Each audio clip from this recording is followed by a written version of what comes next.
Faster than writing to a letter forum. More thoughtful than angry clickbait.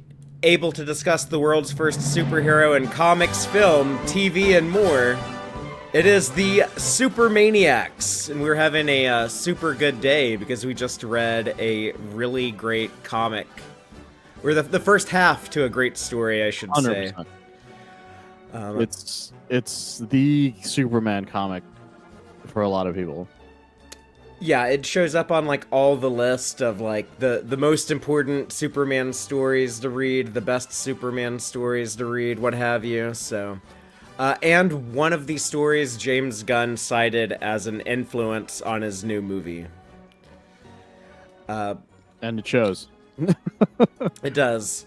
I'm Fatheree, this is Mike, and we're just going to dive on in. But I guess before we get too carried away on All-Star Superman, I should acknowledge that over the weekend we lost a Superman actor, Terrence Stamp. A Superman legend, honestly, and an actor, a legendary actor in general. Terrence Stamp changed everything when it came to Zod. Zod wasn't bullshit. Is a good way of putting it, but Zod wasn't wasn't like the intimidating guy he was until Terrence Stamp happened. And he wasn't Zod, iconic. He wasn't Zod, like a. Prior to that, wore like a really dumb general's outfit. I mean, he looked like his name was General Zod. He looked like a general. Yeah, but like he wore like. It was like M. Bison from Street Fighter. Yeah, he looked kind of M. Bison-y. Some versions of him didn't even have pants, but he still had a general's hat on, which made it even funnier. And then Terrence Stamp and Donner changed it. Like he had this awesome beard, this intimidating like presence, and the kneel before Zod was like this fucking thing, Iconic. And like you said, he was bullshit prior to that. Like he was just another guy who happened to be around. And Terrence Stamp, man, he not only did that for Superman. For a lot of people, he was one of their first, like, what's the word I'm looking for? Not like a little muddled Jor-El, I guess is a good way of putting it. Because his version, he was the Jor-El AI in Smallville. Mm-hmm. And so it was one of the few times. It was one of the first times in media that like Jor-El was like, he was like, well, what's it saying? He's like, well, he wants me to like maybe take over the world? ? I'm not really sure, type of thing. Because Jor-El, like AI Jor-El, was a giant asshole, like just the fucking worst. He did get better. He did get better eventually. Well, it's because eventually the writers are like, we probably might have overdid how much of a dick AI Jor-El is. Because AI Jor-El would look at Clark and he'd be like, I want to hang out with my friends. Your friends are bullshit, Clark. They're like, fuck your friends. Like, it got real bad. It was the cause of one of the causes, at least, of Jonathan's heart problem. It causes his death. So it's a whole thing. Like AI Jor-El was like one of the biggest mixed bags in like Jor-El history, but he was iconic because of the fact that the way he talked was so interesting when it came from that AI. And the fact that he was, Zod and then Jor-El all of a sudden, like it's funny that he got to do both sides of the coin, the same coin, and I think that's really interesting. And not only that, the man was just a wonderful actor in everything he did. He never did a terrible performance. I brought up that one Ashton Kutcher movie that he played. I think it's my boss's daughter. I think was the name of it. He plays the boss in that, and he was so prolific as a Superman actor that one of the outtakes of that movie is Ashton Kutcher. Ashton Kutcher's is listing all the things of like why her dad's kind of crazy. And during one of the outtakes, he's like, your dad's insane. He tried to kill Superman. And it just makes me laugh every time I think about it, because that's just how ingrained into pop culture Terrence Stamp was, that even like Ashton Kutcher, the big giant star at that time, was like, that's fucking Zod. I get to work with General Zod. And that must have been in the back of his mind the whole time until that moment.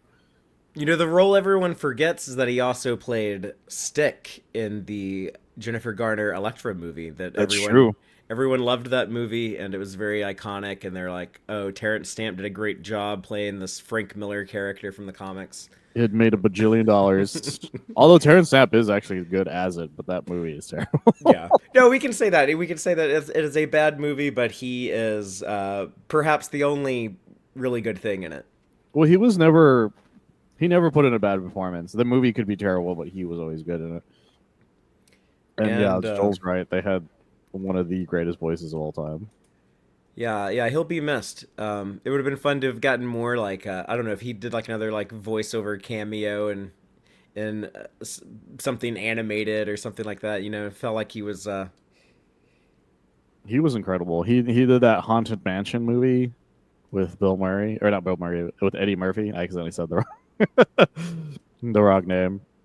The Eddie Murphy haunted house or haunted mansion. Haunted Mansion, I yeah. never saw that. He was also in episode one. A lot of people forget he was the original Chancellor before Palpatine. Yeah, yeah, he was Chancellor Valorum. He got voted out of office. Yeah, actually, I forgot he was in Static Shock. I just looked him up because I got curious if he did any more voice work, and he was in Static Shock as a bad guy. Static Shock, sadly no longer streaming on Max. So I was Yeah. actually hoping to rewatch Static Shock sometime soon, but I they. forgot he was the Prophet of Truth in Halo 3 Oh yeah, yeah, he was like because his the voice is so good in that one. he's the main villain of that game. Yeah, pretty much. He is super good. He's so good in that game, and he's really good in so many of these things. I can't even like fathom the amount of stuff he made here. Apparently, his last movie was in 2021, so I'm actually kind of surprised by that. What was He was the working last for years. movie? The last night in Soho, which is the Edgar Wright like Hmm. kind of time film. Yeah, I never saw it, but I remember seeing the trailers for it a few years ago. It's not Yeah. like time, but you know what I mean. It's a really interesting movie, but he's really good in it too. I haven't seen that movie in a while, but he's really good. Everyone should watch their favorite Terrence Stamp thing in his honor, and just or kneel before Zod. That Yeah. that's what you should do. Everyone You go should kneel kneel before before Zod. Zod. Well, let's talk about All Star Superman, or the first half of the 12-issue miniseries that came out. I believe it started in like 2006 or It was like 2005. like late 2005, I think. At least that's what it says. I think Yeah. on the copyright here. I think it mentions 2005 ish. Yeah, 2005 to 2008. They were slow releasing these 12 issues, but the quality really shows. Some strong writing from Grant Morrison, some of the best artwork that I think Frank quite quietly's ever drawn in his career. Yeah, his stuff here. What I like about it is it's before Frank got too detailed.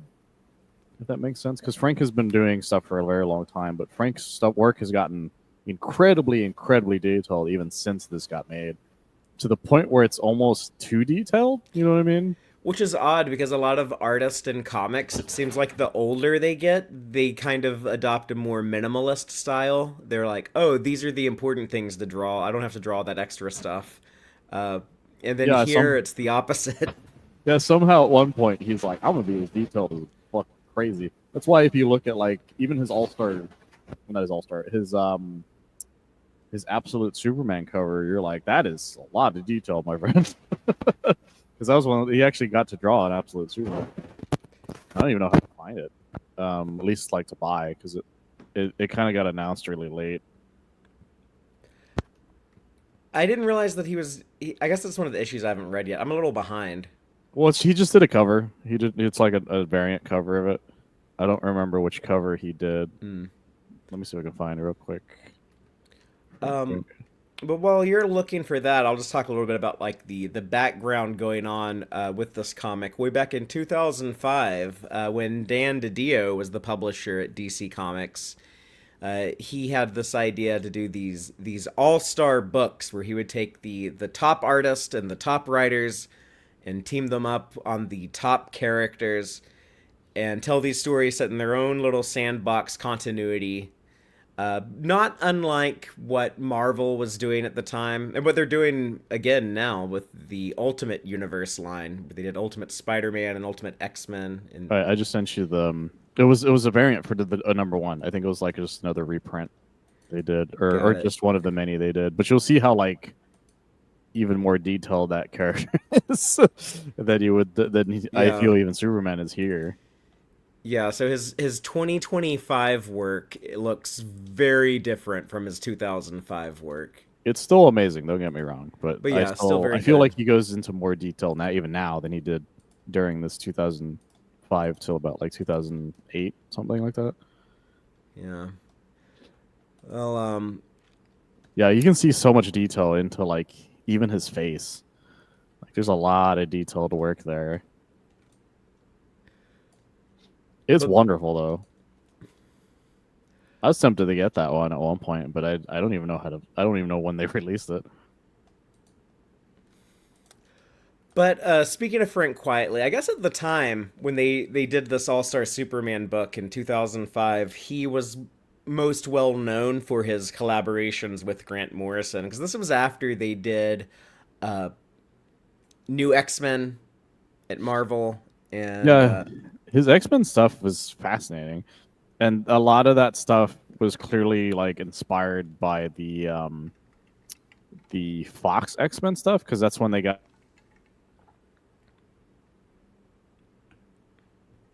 that's when they got the black uniforms. If Mike is frozen, I believe he'll be back in a moment. Or maybe I'm the frozen one. If you're in the live audience, tell us which one of us can you see right now. Or if you can see or hear me or Mike. Maybe neither of us. I don't know.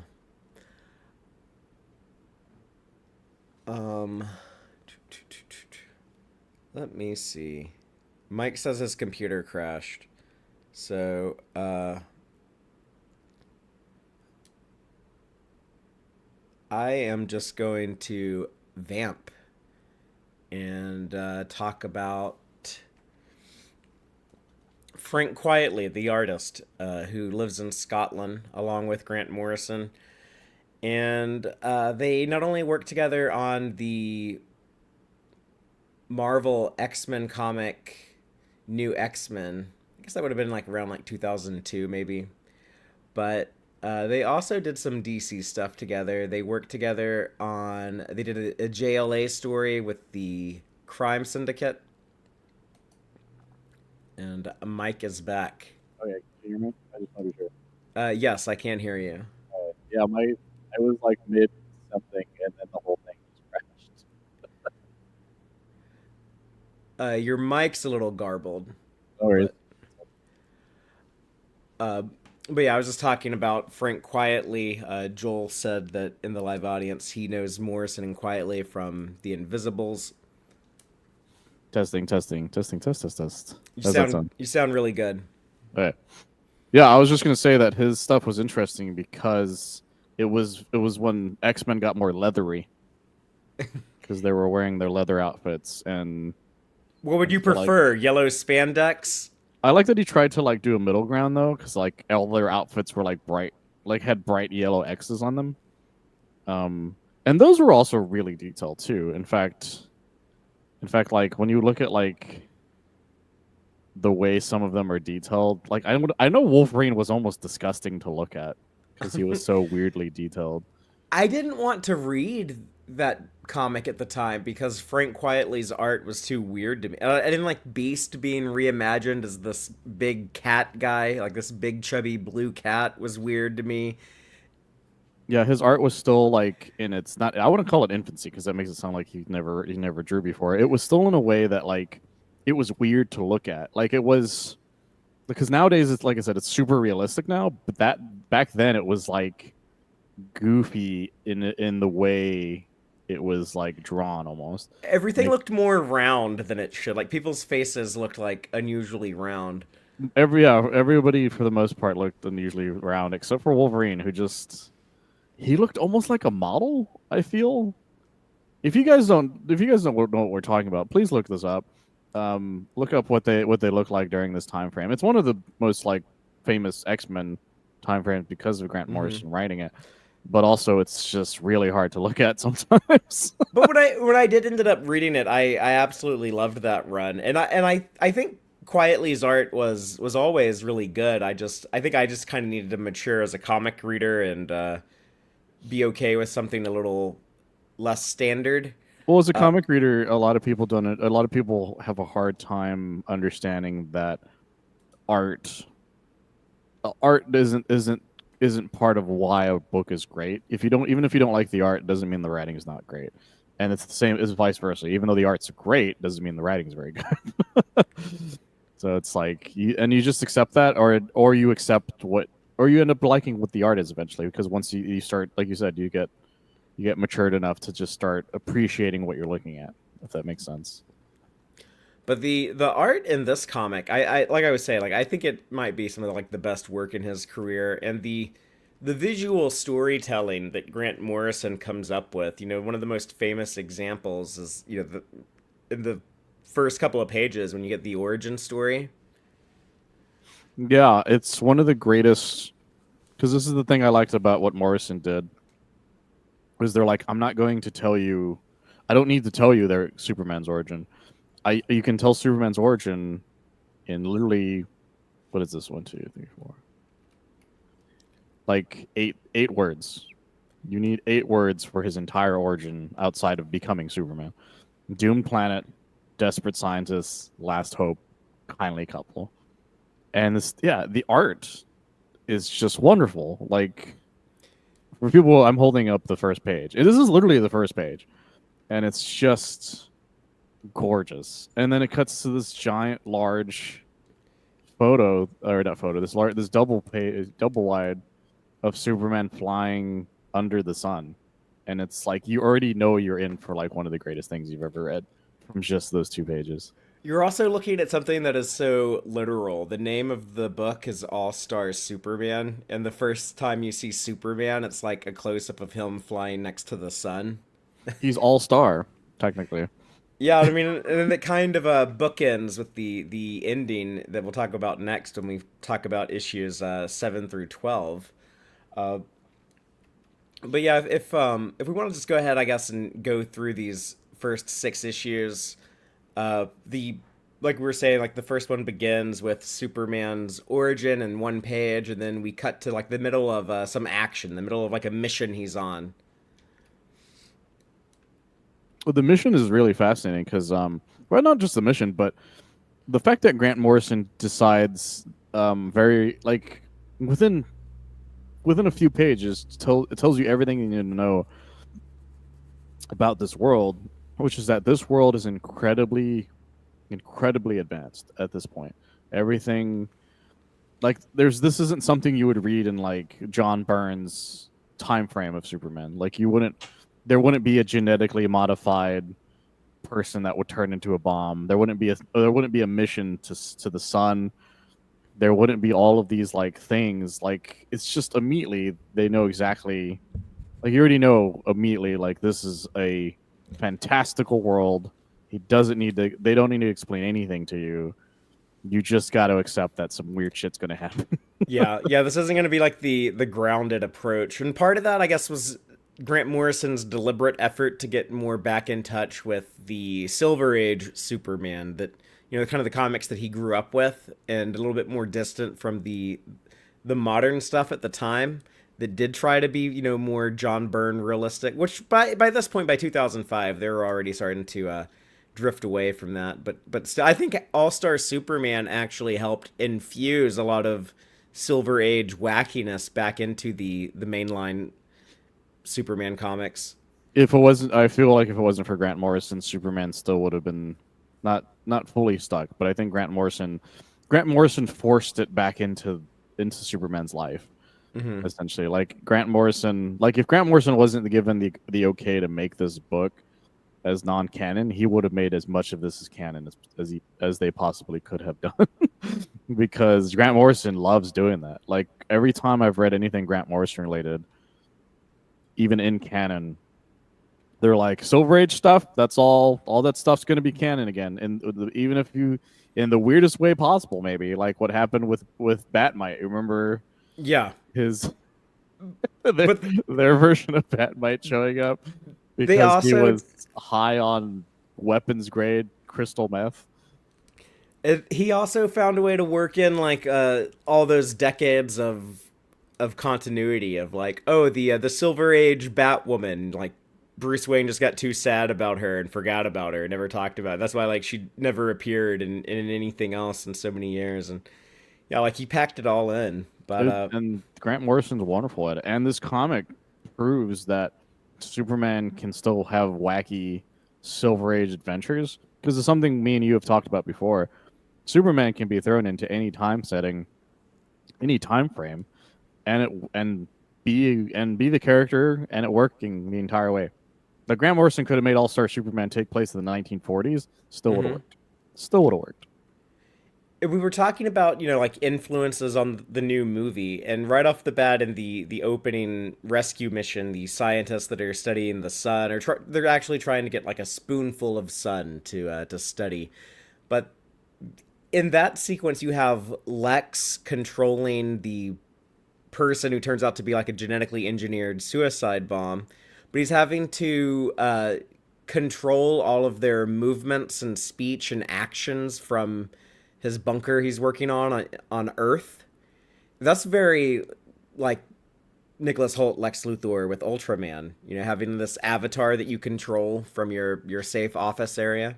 Well, not only that, it's the sheer like ingenuity of it that Lex not only Lex did it, they had the foresight to record the majority of his message 9 minutes before anything was going to happen so it could get to the sun in time when he thought Superman would show up, type of thing. Because there's like a fight scene. Yeah. He has a fight and he has like a villain monologue and he says everything and does all of his moves 9 minutes ahead of time so that the information can transmit to the sun. It's That like was really fascinating. cool. And then the other thing is that his ego is front and center. Within the first like his first appearance, the second General Lane shows up and he gives his speech as to why he's doing what he's doing. He's like, "Yeah, I could have just worked for the government and been fine, but I got to kill this motherfucker." And Lex working for the government like this is, the story opens in a world where Superman has already defeated Lex. He's been convicted of crimes, he's been imprisoned, but he had some arrangement with the government to do work for them. And then he, takes advantage of that and tries to kill Superman again. But I wonder if that might be something that we see James Gunn do with his Lex in the DCU, given how the movie ended, and Nicholas Holtz talked about playing this character and a bunch of stuff in the future. So I think that might be something that we actually see also lifted from here. It's one of those things I can't fault the government for because geez, Lex is such a pure genius that like if honestly they would be like, look, if we can get this guy to just not want to kill Superman for like a month, we could probably get some really cool shit out of this guy, type of thing. Yeah, I think them deciding to do that is honestly pretty realistic. Uh, what also like surprised me about like when we were reading the Alan Moore story, whatever happened to the Man of Tomorrow, we were like, "Are you sure, James Gunn, that you used this as an influence on the movie?" I don't really see any of this stuff here, but then here I didn't remember seeing a lot of All Star other than just kind of like the tone and the characterization. But there's so many like little details like we were just talking about, and then he even like uses like the super breath to escape, like how he does with the black holes and uh the movie. He uses his super breath on when he's fighting the suicide bomber that explodes on him. Yeah, he uses him to kind of get away from him, and then there's so many things from this book that just fascinate me in a way because I read this book when I first got it because everybody was telling me it was great because by the time this was done I'd graduated high school and I finally was able to get to a comic book shop and read it. I was like, well, it's pretty good, but I didn't have the understanding of Superman I have now. My understanding of Superman was very regulated to cartoons and television shows and movies. That was kind of it. and maybe the occasional video game that did not tell me anymore either. And I guess like my one copy of Death of Superman. I didn't even have Return yet, type of thing. Oh wow. There was no comic book shops near me, so I didn't own very many. So reading it now, I can't help but be fascinated, not just by the art, but by Superman's design in this. Because Superman's design in this, it's very strong, man. Because the shorts are more shorts like. You know what I mean?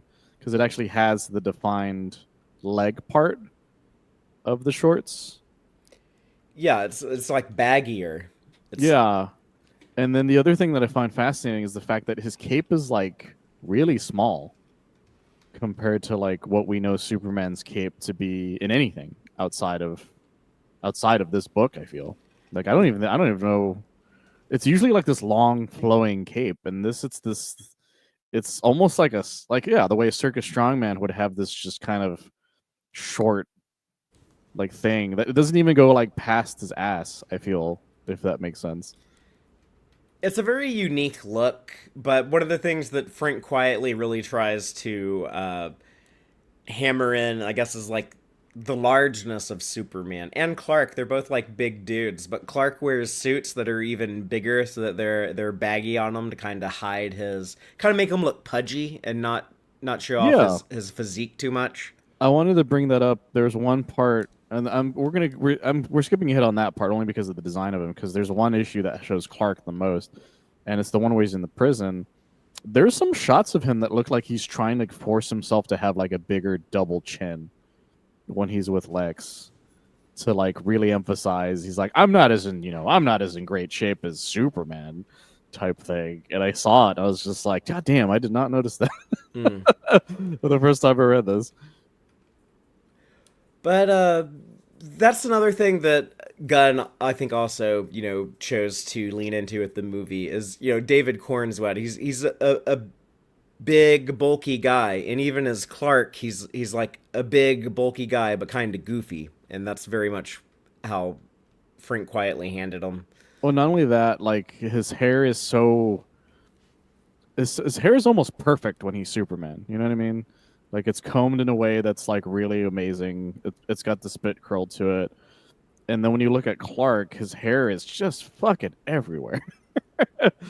Like it looks like a man who's just got out of bed and just doesn't really comb it all that much. Like he just has his hair is just Yeah. naturally in a different style, in a way that you can see why somebody wouldn't know the difference between the two, which is another thing that everybody has done for Superman. But I feel like James Gunn took it to the extreme that this did, where it is so much more of a different hairstyle.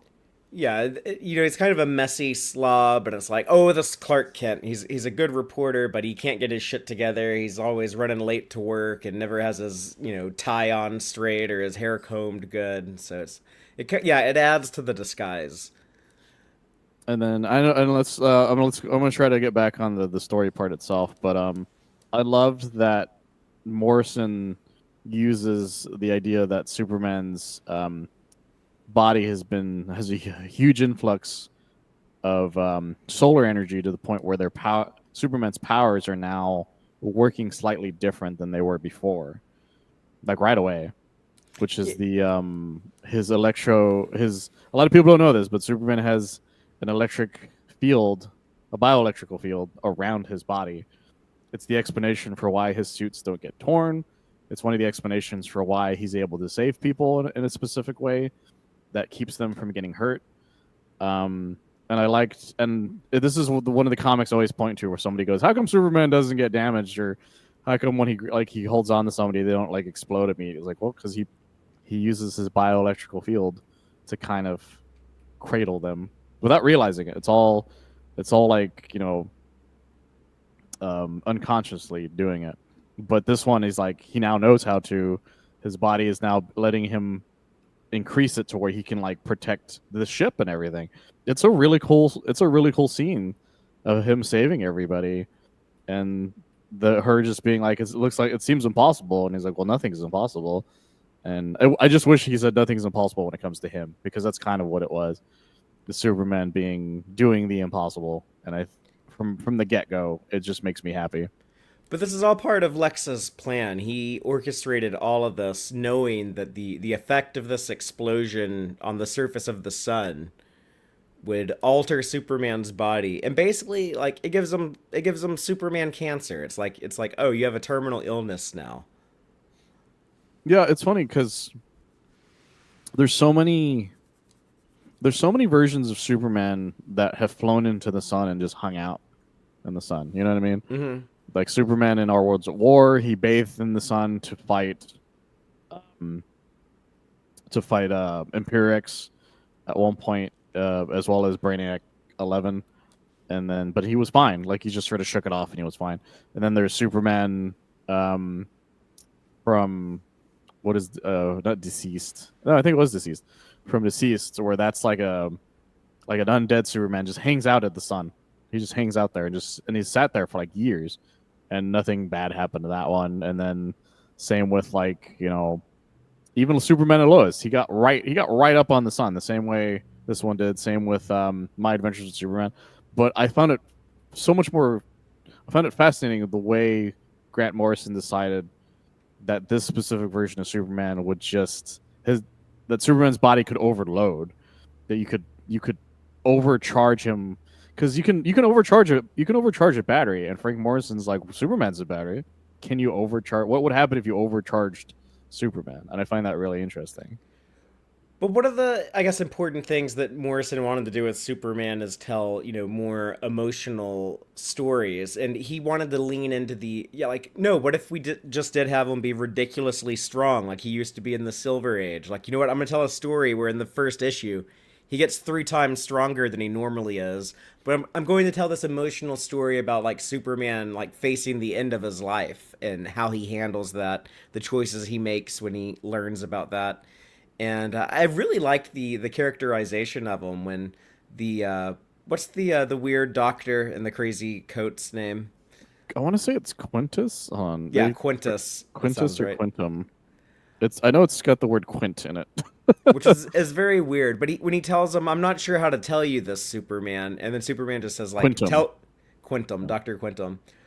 When he just says, "Tell me straight," I was like, "Oh yeah, that's such like a simple Superman line." But Yeah, and there's rings true.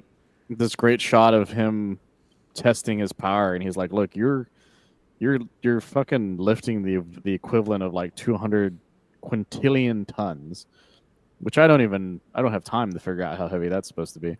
But and it's like, and he's like, we and that's just the max this goes. We don't even know if you have a limit. This is just the max this Mm-hmm. specific system has, and you're getting all these new powers. And I love their explanation. The fact that they just explain your body took too much, and I like that Clark's able to see it. He's like, "Yeah, I'm seeing it, and I can see my like little tiny fireworks blow skin," is what he calls it, the way he says it, which is just every atom in his body is slowly exploding, is what he's like saying. But that'll be important at the end of the story. The kind of like seeing the universe the way Superman sees it. So I never noticed that before, but they set that up in the first issue of his unique vision of things. And not only that, like his unique vision of things is even. It feels like everything's been enhanced according to him, Mm-hmm.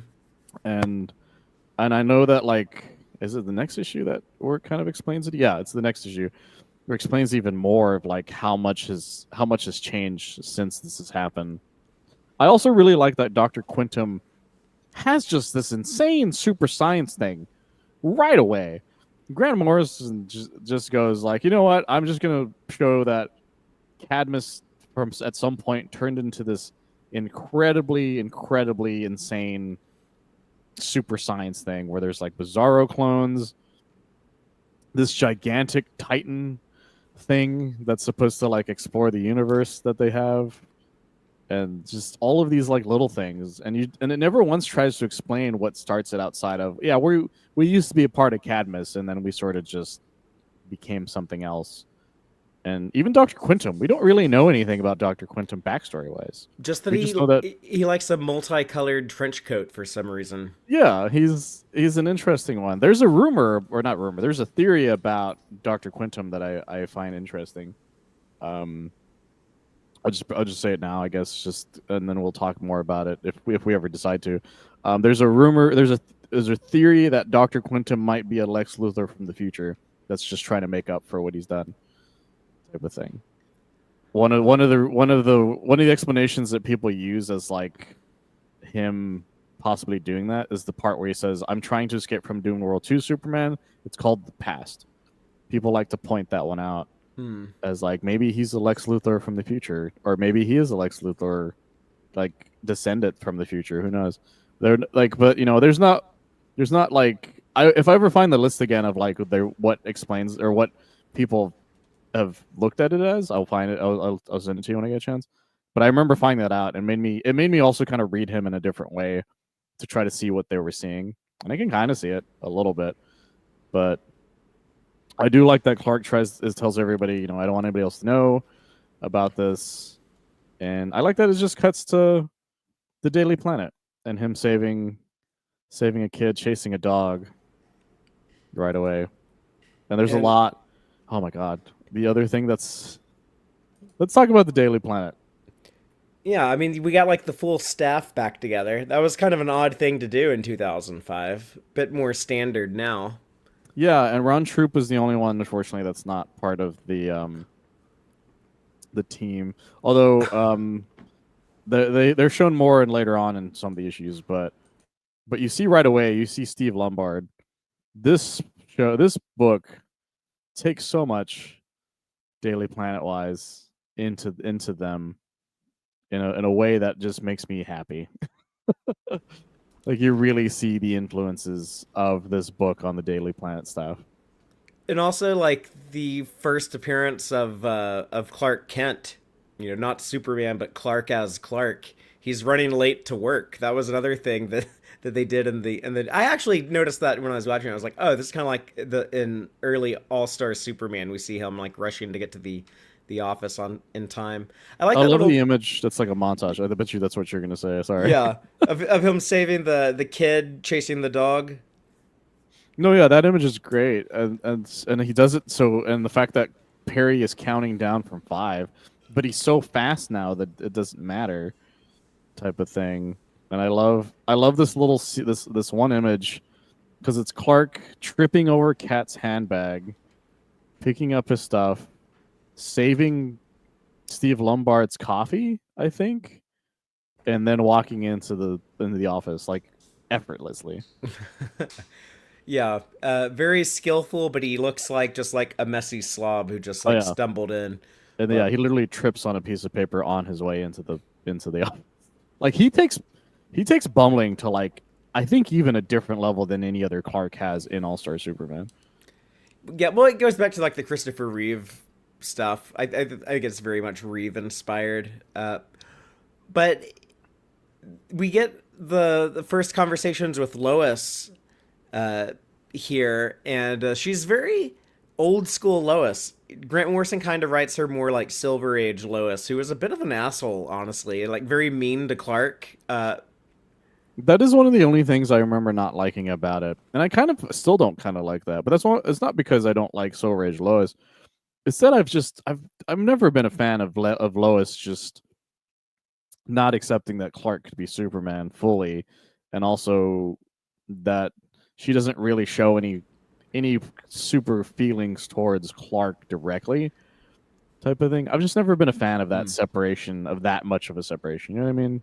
I don't like her being so mean to Clark, but when we get like the reveal at the end of issue 1 that goes into issue 2 of uh Clark famously opening up his shirt to reveal the Superman suit, and like him like doing that to her, and then the whole like issue 2, and I think even issue 3, she still like refuses to believe that he is Clark Kent. And he's like, why were you disguised as Clark? What the hell is going on here? Just the idea that his disguise worked so well that, yeah, even though he's just like a dude in glasses, or I don't know, maybe hypno glasses if you choose to believe in that. That's another option I guess you have. But just the idea that she still like, it just seemed so ridiculous to her that she couldn't believe it. I always thought that it was just kind of a refute of the people who thought that the this the Clark Kent Superman secret disguise was dumb or dated or doesn't work. This is Grant Morrison leaning into all this, like, oh, y'all think he's too strong, y'all think he's too OP'd, I'm gonna make him even more powerful. Y'all think the secret identity is dumb, I'm gonna have him take off the glasses in front of Lois and her just be like, what the hell is going on? I know that Superman can't be Clark Kent. Yeah, we just saw him literally trip into Perry White's office. To her, she's like, this is like if I found out that Steve Martin was Superman. You know what I mean? Like just this silly Yeah, weirdo. there's no way that guy. I guess I wish that she wasn't just like such an asshole towards Clark in general. Yeah, she makes some real shitty like remarks about him in the first issue. Where is it? Oh, yeah, here it is. Where she says, your skill for self-preservation is almost a superpower in and itself. And he calls him a big country lummox. When he says your boyfriend's an idiot, he's like, he's not my idiot. And then I love his line. He says, I just don't know where my self-esteem would be without you. That's what he says to her. And then she says alone in front of the television. She is an asshole to him, but like in a way that's like feels like she's like ribbing him as like friends would, because I feel like somebody would read this and just think like, oh, she's just being an asshole for an asshole's sake, but some of it feels like she's just like is like fucking with him the way a friend was, except for this one where she says, "But this is about the trial coverage. We can go all over that manana. Have to fly." She's like, "I gotta get the fuck out of hanging out with Clark." That's the one time I'm like, okay. That one's kind of dickish because she's just like, he's like, I have something important to tell you. He's like, I'm gonna go. I don't have time to hear whatever it is that you're gonna tell me until she finds out what it is that he needs to tell her. And then yeah, you're right. In the second issue, he's just like, she keeps going, Clark. He's like, yes, you're Clark. Yes, and he just keeps saying, yeah, for the love of God, I am Clark Kent. And I like that she's asking about, like, what about all the times I've seen you and Clark Kent together? And he's like, oh, that was Batman covering for me and stuff like that. Yeah, that was Batman. What about the other time? That one was a robot. What about that one? He's like, robot. I don't. God, stop it.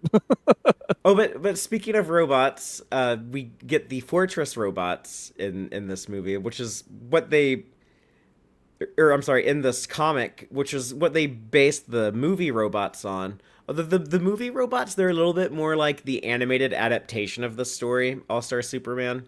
Yeah, and they have because I does the movie version has the numbers, right? They have the numbers. Where that came from? Yeah. A lot of people don't know this. There is or not a lot, but so much is that the movie version took some liberties here and there. In fact, a lot of the movie stuff is in the first 6 issues, to be honest. And then they cut out a lot of stuff here and there, but it's still a pretty good movie. It was the last thing Dwayne McDuffie ever wrote before he passed, and it's pretty good. It's very good. It's it's on YouTube for free at the moment. I don't know if it's still going to be free whenever you guys end up listening to this kind of thing. So do go ahead and try to find that when you can. And if you can find the Blu-ray or DVD, it has a really cool commentary with Bruce Timm and Grant Morrison. I was like, oh, this is cool to like hear these two dudes, watch a movie together and talk about it. Yeah, it was one of my favorite, and it was the reason it's one of my favorite adaptations is it was still during the time where they would try to mimic whatever the art style was, and so they tried to mimic Frank Quietly's art style to pretty good success, in my opinion. It adapted to animation much better than I thought it would. So yeah, it's really good. I highly recommend it if you guys get a chance. But yeah, this was not the first time. Superman's had robots for years, but usually the Superman robots looked like Superman the whole time. Like they were always like a direct, like you would think you were hanging out with Superman if you hung out with one of the Superman robots back in the day. But what Grant Morrison and Frank Quietly did was they are robots. It's like C-3POs and Superman capes. Yeah, that's a great description. Yeah. So it is interesting, I guess, like the first thing that Superman does after he's like, okay, you have a terminal illness, is he's going to go confess to Lois that, like, oh, Clark Kent, Superman, we are one and the same, and I want to hang out with you on your birthday, and I'll fly you to my fortress, and I'm going to show you all my secrets, basically, right away. And I love the key thing because they're like, "What happened to the giant key?" He's like, "I thought it was unsafe, so I made a tiny key that is stupidly heavy instead." And I thought that was really kind of cute. It's kind of a cute Superman thing to do. And I can understand Morrison wanting to play with like a Silver Age type Lois, because this issue, it's batshit how crazy it gets. Like Lois is she talks herself into like, oh my god, what if he brought me here to kill me or to breed an alien race of super warriors with, or like she goes through like all these crazy scenarios. But it's like if you read Silver Age comics, that would be like a kind of a typical, contrived let's create this really weird situation for Lois to have to fight her way out of type of thing. Yeah, she really like because from the get go, her mind is already questioning everything. That's another thing that that's definitely a thing that James Gunn took from this version of Lois. Is she questions everything the entire time she's at the fortress. She's like, "Why are you telling me you're Clark Kent? Like, are you sure you're Clark Kent? Like, why did this happen? Why did this happen? Like, what's in that room? What's this? Like, what's that?" And then she starts questioning why she's even there, like you mentioned. And then, there's an explanation for why her thoughts go so batshit insane in the other way. But I like that Superman is just constantly just being like, "Hey, look at this kryptonite gun I have. That's pretty cool, right?" And then the next room, he's like, "Look, these are Supermens from the future." And she's like, "What the fuck is happening?" Like you see Cal Kent. Cal Kent, for people who don't know, is from the DC 1 Million story that Grant Morrison wrote, Mm-hmm. where this is basically the prequel to that. Like this is like it's pretty obvious that this is what Grant Morrison, his thought process is what happened to Superman prior to DC 1 Million in a lot of ways, outside of a few things here and there. And so yeah, they show up. The movie has a line. The movie has a line that's not in this comic, which is the movie has a line where Lois says, "He looks a lot like my dad when he was young." I think is what Lois says in the animated version, because the animated one's kind of just it's trying to like explain a lot more with a little less time. So that's one of the reasons that I feel like it brings up that line. And then you see, the Sun Eater, his Sun Eater that he has, his pet Sun Eater, because he's a little baby, and little baby boy. The cosmic anvil from New Genesis to make, or New Olympus, I guess they say here, but to make stars on to feed them. Yeah, I love that when he hits the sun, it's like a tiny big bang, and he's just giving him, so he can make like tiny suns, so he can sprinkle. He's almost like giving it a snack, almost, because he could have just given him the sun by itself, but he makes these like, he's like, "Oh, this will keep him busy," type of snack instead of just one large thing. That anvil is in the fortress in Gunn's movie. Is it really? Yeah, like towards the end, I think when Kara shows up to pick up Crypto, you can see the anvil against the wall, and there's a hammer next to it. I don't think I ever noticed that. I'm gonna have to watch. It's all on VOD. You guys watch that when you get a chance, and just pause it every possible chance you can, because I might do that later. And yeah, Lois sees the thing that she thinks. Honestly, when you look at it without knowing what it is, I kind of get why she got kind of crazy. But it's like that classic idea of like, oh, this lord brings this woman into his castle, into like his fancy home, and he seems kind but also mysterious, and he has this one secret room. It's like you can go into any room in the castle, but not that one. Was that in Beauty and the Beast? Did they do that too in Beauty and the Beast? Yeah, because that's where the rose is. Yeah. That she's not allowed in, and then there's so many other stories where they're like, "You're not allowed in this room." That's where the skeletons are, that sort of thing. Because normally when that's used in other stuff, it's more nefarious, which explains why she would go crazy. Yeah, that's where I bury all of my dead wives in that room. You can't go in there. This is where the many Loises I brought is in there. Yeah, but this is where my super harem is. He was just working on her birthday present, but she shoots him with the kryptonite gun. Like, Jesus Christ, All-Star Lois Lane is murderous. Yeah, he does something that I thought was insane. They eat in like what's apparently the Titanic. either he dug up the Titanic and fixed it, or he made a random replica of the Titanic in the Fortress of Solitude. Oh, I think he just like Because went and dug it up. He just went and like grabbed it out of the ocean and brought it over. yeah, but you can like it's clearly like fixed kind of thing in the sorry in the one of Yeah. the images for it, and so it's like and then they're eating inside. He's like, yeah, I figured out how to make all of the food from the Titanic, and so it's yeah, he's going so over the top for this birthday thing. I love this shot though of her looking at him and he starts looking black, literally black and white, because she has that line where she's like, "It's the first time I'd really saw our whole freakish relationship in black and white." Mm-hmm. Because he's just constantly going, "Why don't you trust me? I'm Clark Kent. What is going on?" And it's clear what's going on eventually. I also love this really nice um, this this touch on the dinner scene, which is that Frank quietly drew the reflection of their back in that scene because there's a mirror directly behind him. Like most people wouldn't have done something like that, but I appreciate that Frank quietly.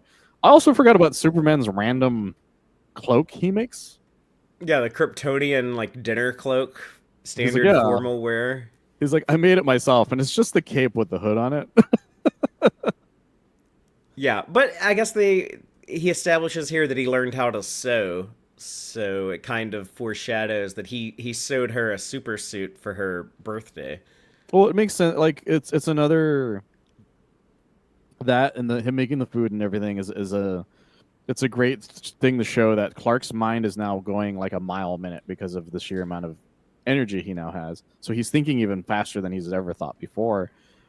And so he's just filling time now. Yeah, they Because mentioned that his creativity and curiosity, like all of those things, increased as well as his strength.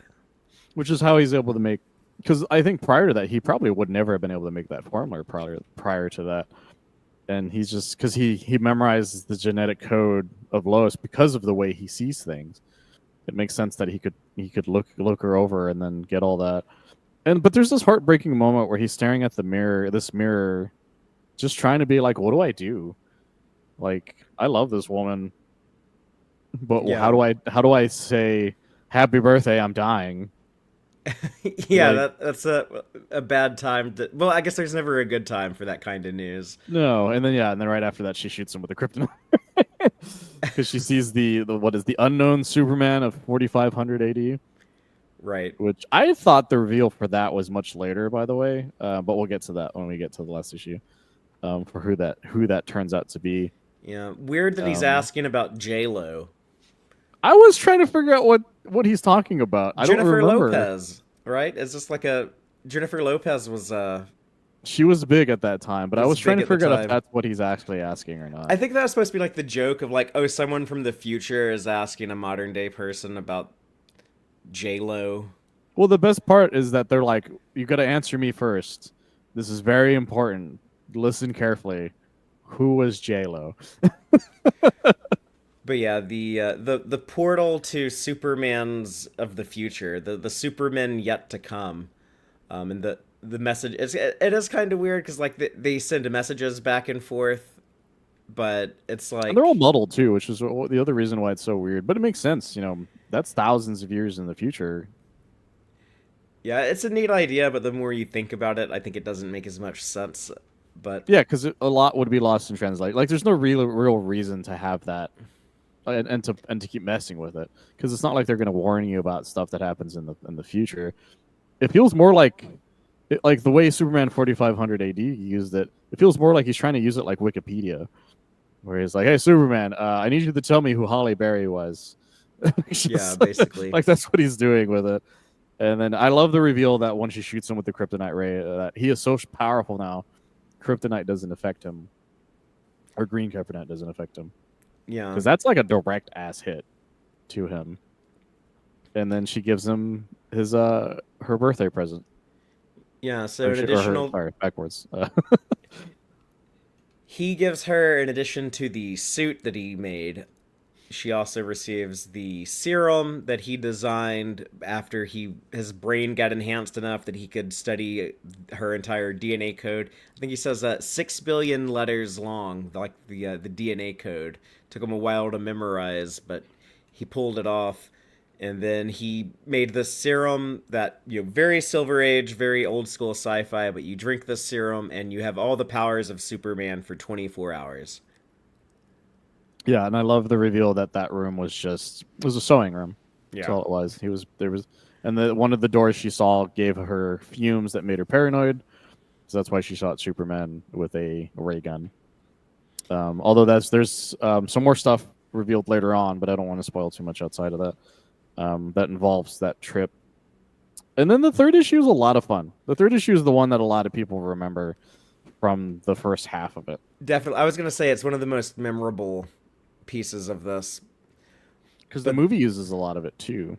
But yeah, they kind of go on a date to stop an invasion of dinosaurs. The son of the Dino Czar who lives in the center of the earth. Ridiculous Silver Agey type stuff, but Yeah, and he's wearing like what looks like a bunch of chains, like gold chains around his neck, and on his arms and his legs, like because he's royalty, and I love these other dinosaurs. They kind of remind me of what you would think, almost like what the Goombas kind of were trying to be in the Super Mario Brothers movie. You know what I mean? Actually, it's very similar to that because that's kind of the plot of the Super Mario Brothers movie. I can see it. And then this is where you get a lot of the Steve Lombard that we and Cat that really are what they are in the movie, especially Lombard. And even the movie Jimmy is just being this kind of spaced out goofball, but he's still like useful at the end of the day. Still like Yeah. I guess a good journalist. I don't know. I think All Star Jimmy Olsen's a little weirder than James Gunn's Jimmy Olsen, but James Gunn's Grant Morrison Jimmy Olsen goes to lengths that most Jimmy Olsens don't go to, but he would be right at home with Silver Age Jimmy because Silver Age Jimmy went to some stupid lengths for stupid shit. I always remember the one where he's like, Superman, it turns out I'm dying, and you need to tell me what your secret identity is. Like, he would do some stupid shit for some dumb shit, and that's what Grant Morrison wants. Like Grant Morrison has like Jimmy Olsen, the man who would dress like a woman for a story type thing, whereas James Gunn takes some of the stuff that happens in the later issue, especially the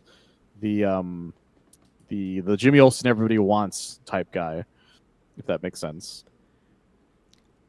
and while they're fighting the dinosaurs, they also encounter the other strong champions that are like I guess rival Superman's level of power, but Samson and then the like Samson from the Bible, and then like the Greek Titan Atlas. Yeah, and I like that Atlas has this little Earth medallion, pretty much that connects That's his his logo. He's like, Yeah, I to hold make this bitch up. He's like, yeah, I'm the reason your Earth's just to stay standing. You fucking kneel before me, type thing. And it's interesting because they're like time travelers, and they never really explains anything outside of No, that. it's like, oh, okay, so Samson from the Bible exists in this universe, and he travels time. He hangs out in the future. I've never looked into that just to see if Grant Morrison got that from something. I've always just been like, no, that makes sense. Sure, why not? But he wanted this 12-issue series to be kind of like the 12 labors of Superman, and kind of make him like this big myth, like characters like Hercules or like Samson or like Atlas or what have you. So I think instead of this being like, I don't know, Martian Manhunter and some Captain other Marvel. I keep saying Captain Marvel, Shazam. yeah, Sorry, Shazam. for you newer people. But yeah, like it could have been like some other just strong ass dudes, but he was like, no, I'm gonna use like instead of pulling from DC Comics, I'm gonna pull from human mythology. And yeah, and I like the fact that they themselves are the reason that like the labors thing comes up. He's like, yeah, you do 12 labors that are considered legendary years down the line, and because I've been to the future, I've been to the past, I know everything kind of up until a point, which is why Samson and Atlas start hitting on Lois, but it turns out, and Lois is flattered at first, but eventually Superman takes Null back to the center of the earth, He's like, yeah, he told me that a guy named Samson like kind of goaded him into doing this. And that's Clark's like first real big hint that something's not right with what the two of them visiting the present day. And then of course they're still hitting on her as hard as they possibly can. And Samson gives her this really, it's a uranium necklace. Like it's pure uranium. It's a really interesting design on it. That's what pissed off the Ultra Sphinx. That was like, you took this or something. Yeah, apparently it belonged to the Ultra Sphinx. Another thing with no explanation, but now we're bringing in Egyptian mythology. But... And he even just outright says I stole it without saying it. This part where he says these radioactive crown jewels that I are borrowed from the Ultra Sphinx back in, like he just outright says I stole these. But Superman, like he doesn't want to admit that, like, by the way, we orchestrated this whole thing because we pissed off the Ultra Sphinx so bad that we need your help. And they could have just asked him. That's the other thing that I thought was, but it's the reason why they're assholes, which is that they orchestrated this whole thing to get Superman to where they need to be, but they use Lois pretty much on accident as a bargaining chip to save their asses from the Ultra Sphinx. Yeah, basically the Ultra Sphinx appears, he grabs Lois and puts her in like the stasis field where she's neither living nor dead, and then tells Superman, like, you have to answer my riddle to find out if I will free her or not. I guess this is like the penalty for wearing his jewelry without permission. Yeah, apparently if you piss him off, he just tells you, he asks you a riddle. I do like that Samson brings out this newspaper to show. He's like, yeah, this is your future. Superman dead. And it doesn't, you can't tell who wrote it, at least in this image. There is something directly under the page that I didn't notice the first time I read it, which is that the MacGuffin of this issue is this newspaper because of it. And of course the Ultra Sphinx asks kind of a fun riddle, actually. If you want to say what the riddle is real quick. Yes, the old thing about the unstoppable force and the immovable object. Yeah, what happens if they meet? And Superman gives an answer that he's like, I'm fine with that answer. Because he never just goes correct. He just goes, this answer is acceptable. And just leaves. And I love that. I love how pissed off Clark is prior to that. Like, he turns around. He's like, you two morons stole that necklace, didn't you? Like, he doesn't say, like, you two stole that. He says, you two fucking morons. But the answer he gives is, how about this? They surrender. Yeah. Which I guess is the atypical answer, because most people, they would think of an unstoppable force or an immovable object as not being humble enough to surrender. Yeah, they wouldn't give up. They would just keep going. Is what you think the answer might be. And I love that he threatens that he would throw them both into the Phantom Zone if the whole thing goes wrong. And yeah, I like that they accept the answer. And then he does this fun thing where he just absolutely fucking humbles the both of them in a scene that is actually really funny. Because he does it to both of them at the same time. Yeah, the double arm wrestling. Yeah, and I love the scene because it's so like there's so much like going on of them trying to arm wrestle each other that like the rocks around them are starting to fall off and like hits Lois in the head. It like cracks in half. He breaks fucking Samson's left arm and then breaks somehow both of Atlas's arms. I wasn't really sure how that happened, but I'm not sure either, but I appreciate the image that's right after that. That makes me laugh, which is that Atlas at Lois's party. Atlas scores, and it's clear that I think he slept with that nurse. Well, good for him, I guess. And Atlas is like, all's well that ends well, is basically what Atlas is thinking. And you never see, I thought this was interesting, because you never see Lois's party, because they're clearly like underwater.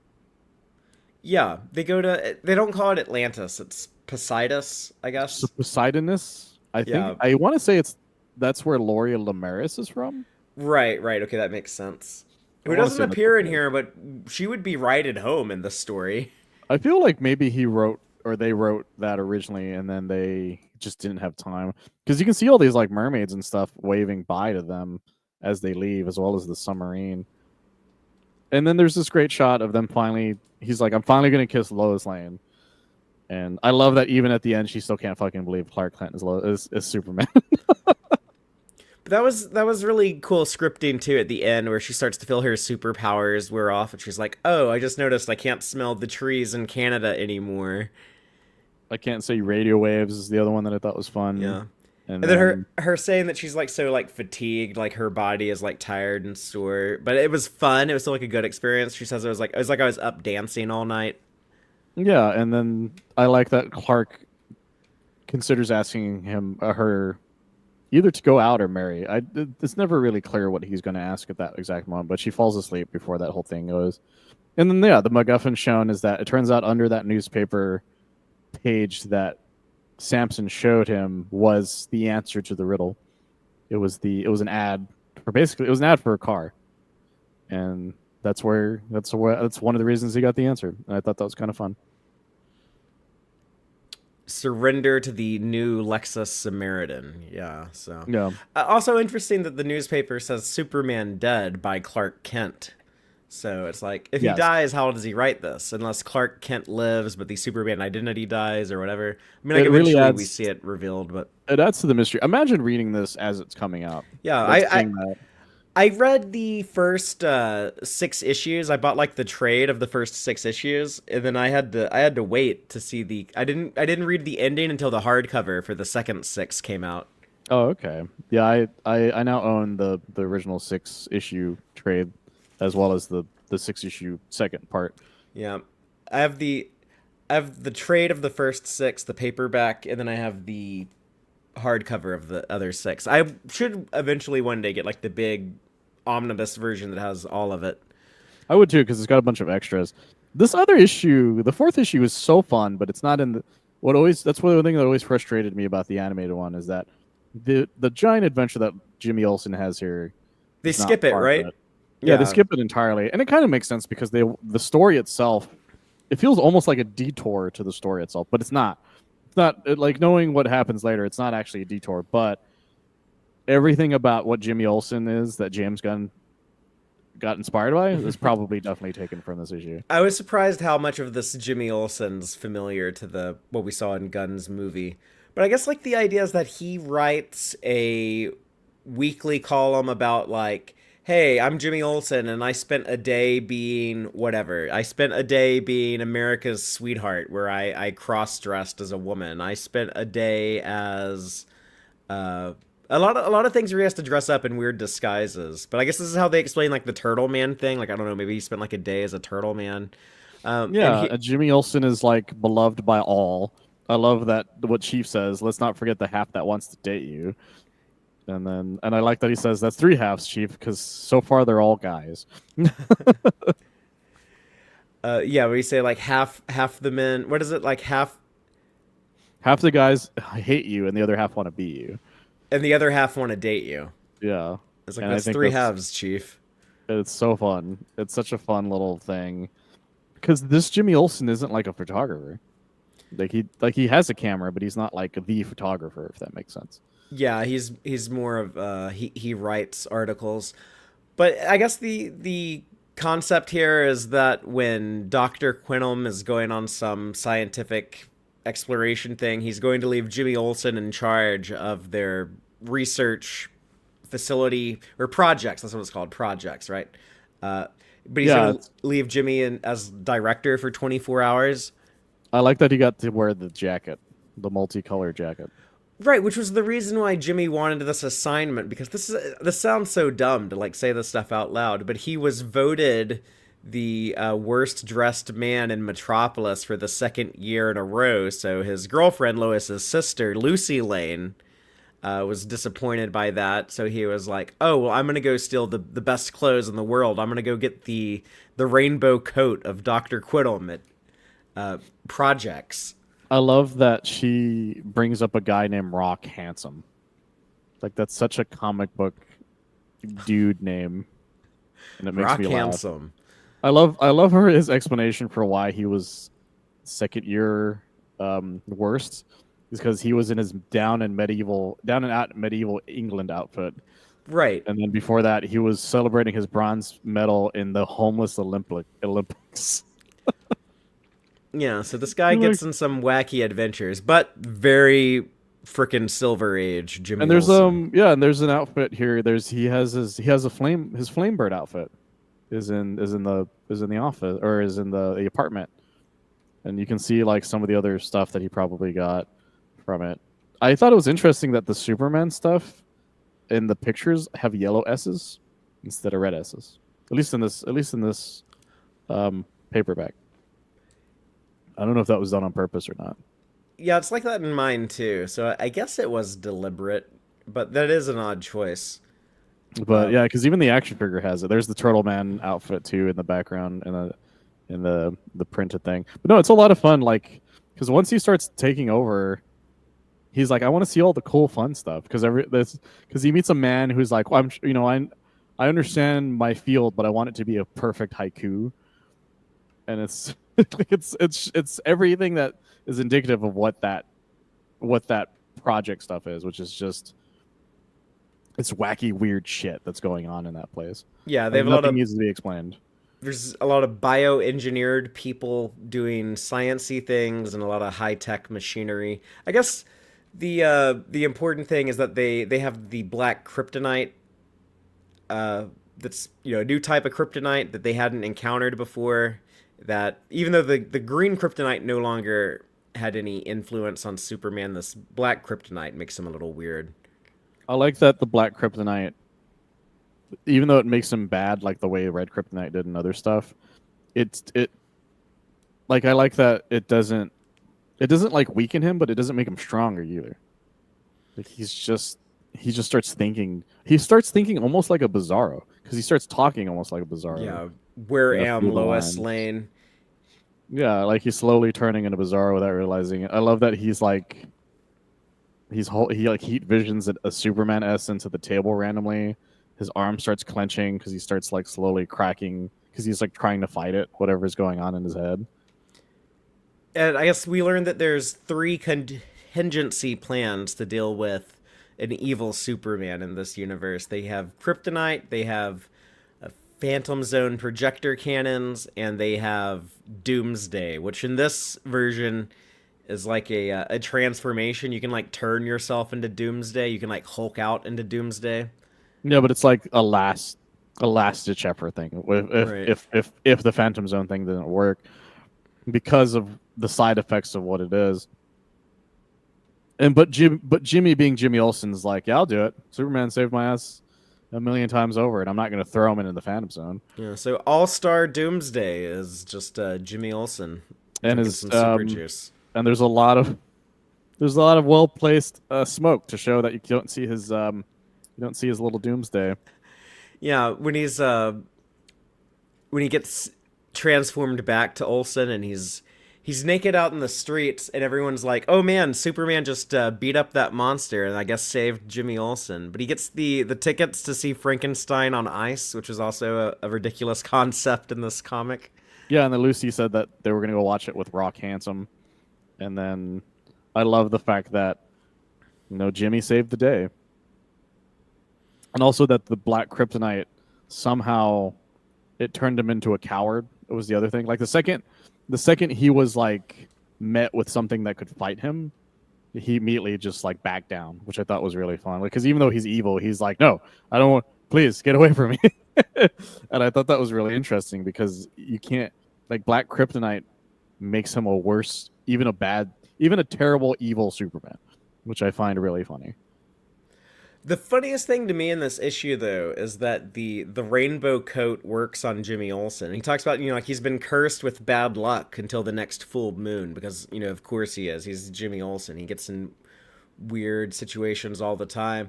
But when he comes back to Lucy in the rainbow coat, and he asks her, well, no, I forgot he did the thing on the moon.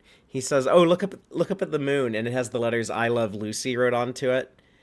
And then he says, "What do you think? Did my curse wear off?" And she says, "Jimmy Olsen, get over here."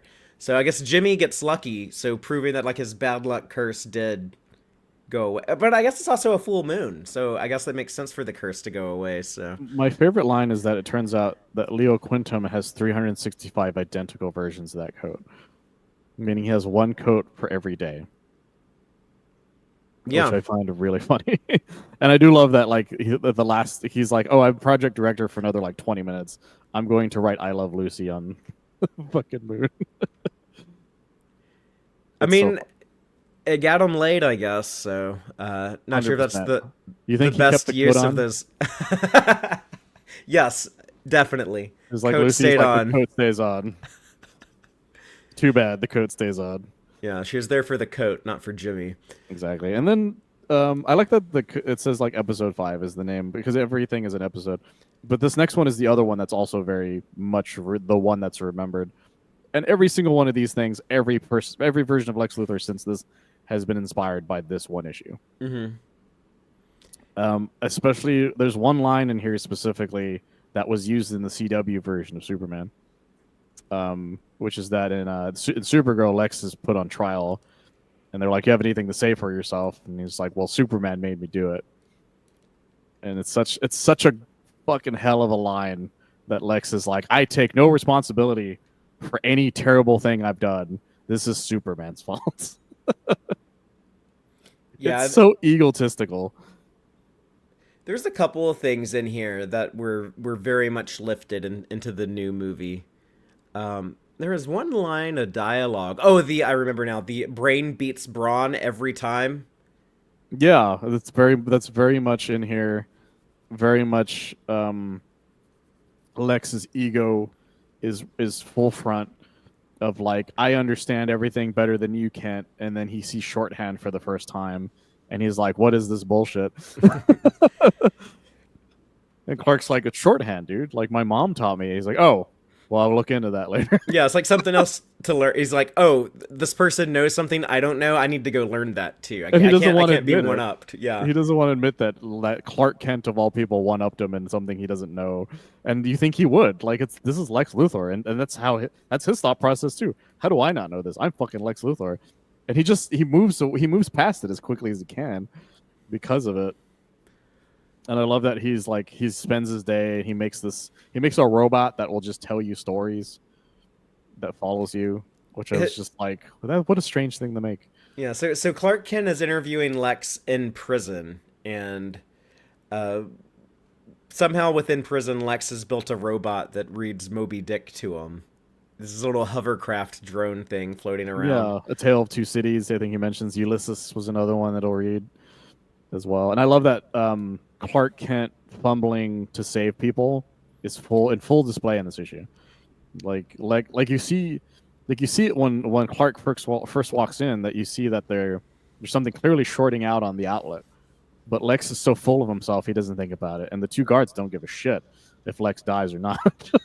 It's like the man's going to die anyways. Like, it doesn't really matter. But Clark, in all his infinite wisdom, saves him by pretending to trip on the wire.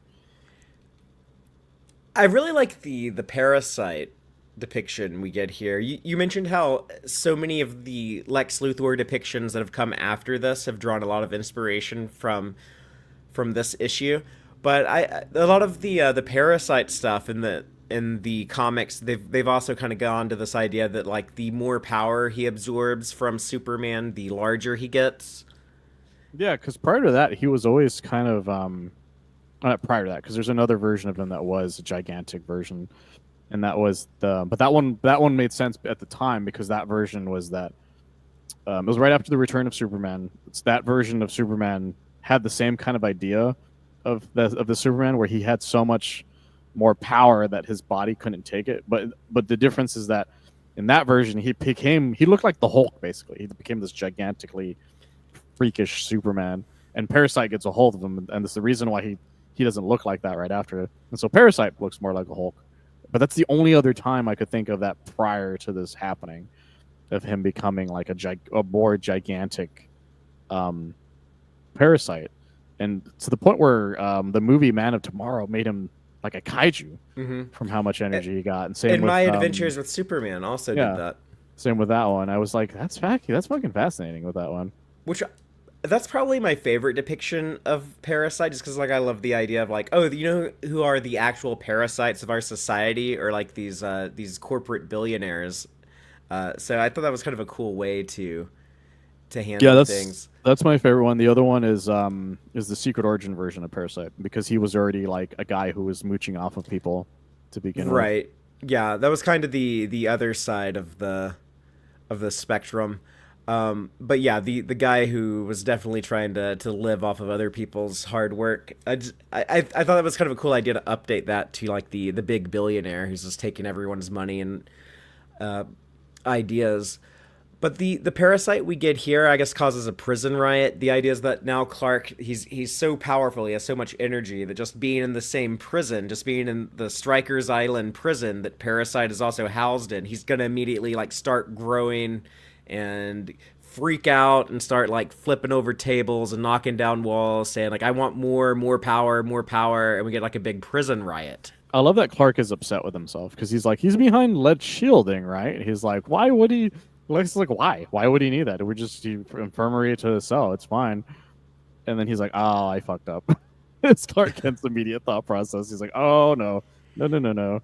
And then Clark having to run through this prison that's just like total chaos and like use his powers but not in any way that exposes himself to Lex, and then Lex being like, oh, I'm gonna be in control here and I have to save this idiot reporter so he can tell my story.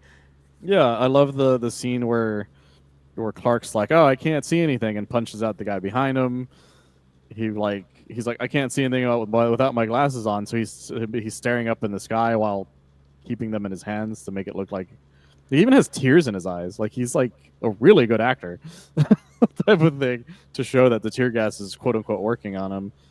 And I love the way like everything he does is masterful, even to the point where after he does it, he goes, "That's a hell of a security system," is what he says out loud.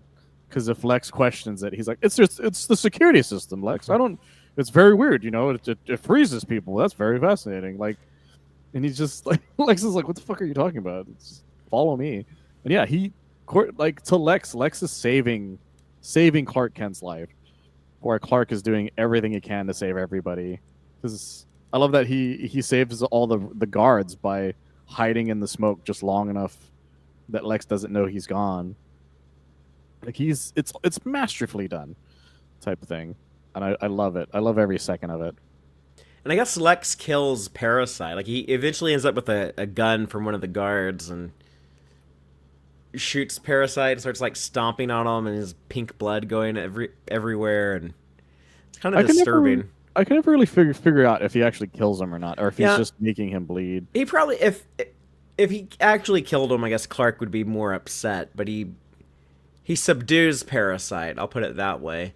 Well, not only does he subdue him, he subdues them in front of all of the other prisoners to be like, yeah, I'm the fucking badass. Like, yeah, stay the fuck away from me. You're all my bitches. I'm the top dog of this prison. I just beat up Parasite. That's how cool I am. That's more in line with Superman and Lois Lex. Yeah, 100%. And then Lex has probably one of my favorite moments where he's just like, I'm gonna do something that makes you seem unreliable. It's like, and then the inimitable Lex Luthor opened up the floor and shook hands with a baboon in a Superman suit. And that's where the monkey comes from.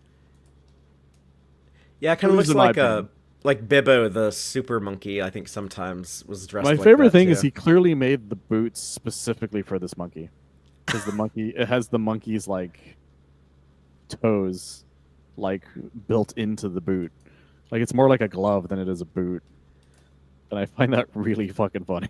Yeah.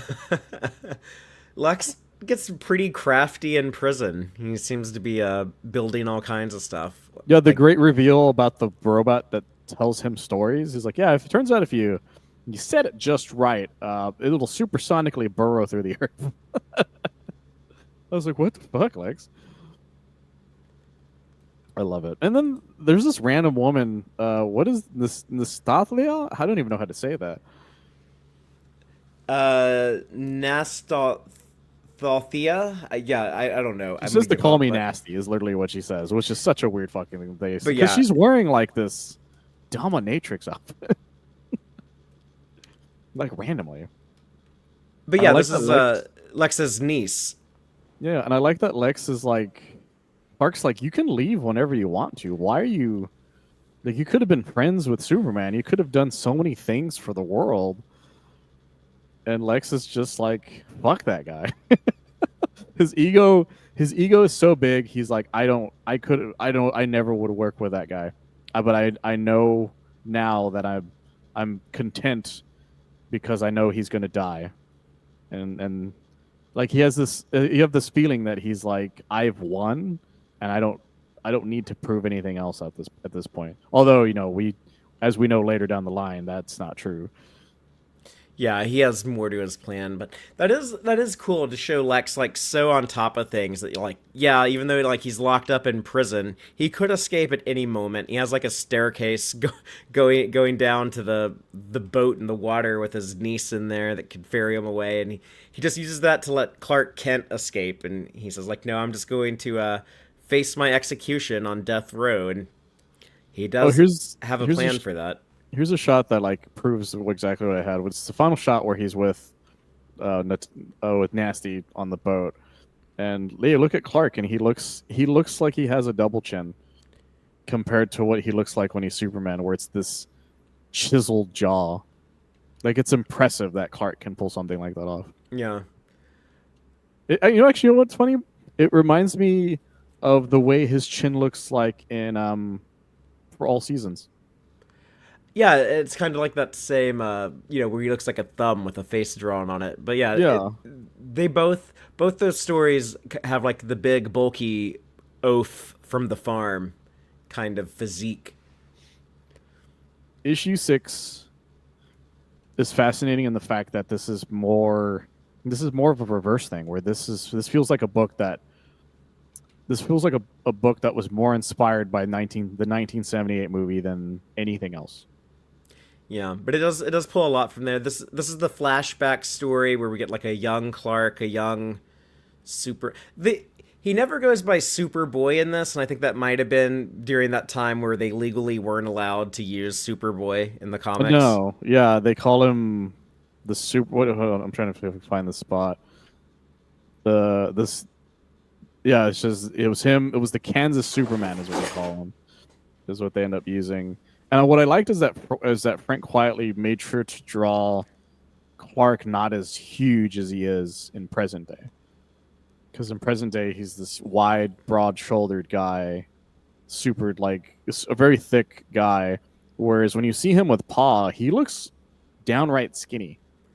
But they're having those kind of 1978 Superman the movie conversations about, if he is put here for a reason and stuff like that.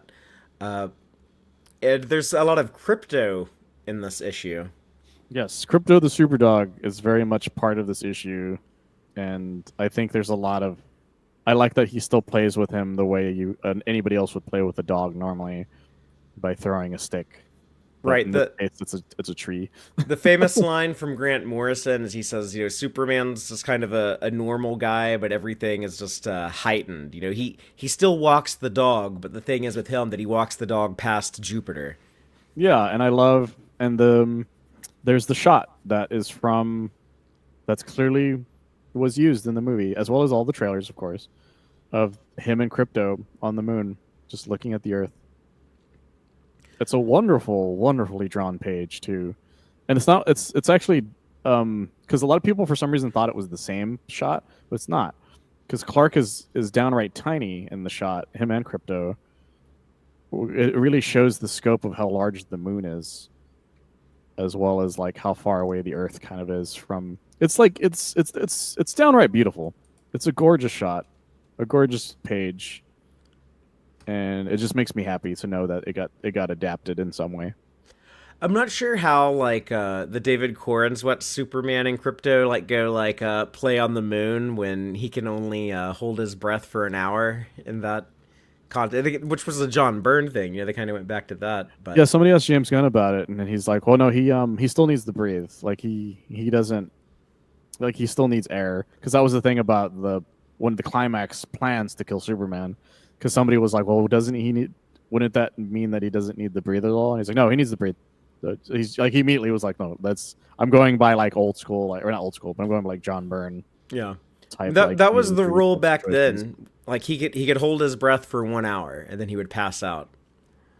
Yeah, I think there's some versions where he could hold a little longer, but a lot of times he would wear like an oxygen mask to make it last longer. Which I never like. I like the stuff more like the All-Star Superman kind of Silver Age depiction. We're like, oh yeah, he can just like hang out on the moon for But how hours can at a you sell a time. toy of him wearing an astronaut suit, Steven? You got to think about the Well, consumer. that is I true. have that figure, by the way, from the Superman animated series. I bought the astronaut figure somewhere. And In I this always house. thought that was a cool design. I always thought that looked cool, but It's a great design. But I love this random the farmhands. You're like you guys are clearly some weird future people. yeah, I mean, okay, this one dude is from the fifth dimension. If you're in a Superman comic and you're less than 5 feet tall and you're wearing a hat like that, you're from the fifth dimension. Yeah, there's no other thing that you are.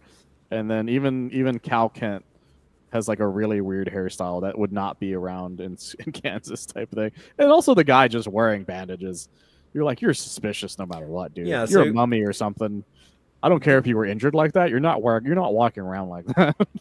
these time traveling supermen that have shown up in pursuit of the chronovore is like the out of time entity that they're pursuing. Yeah, it like eats time. It turns things into like if it takes away a person's life essentially, but by fast forwarding their life.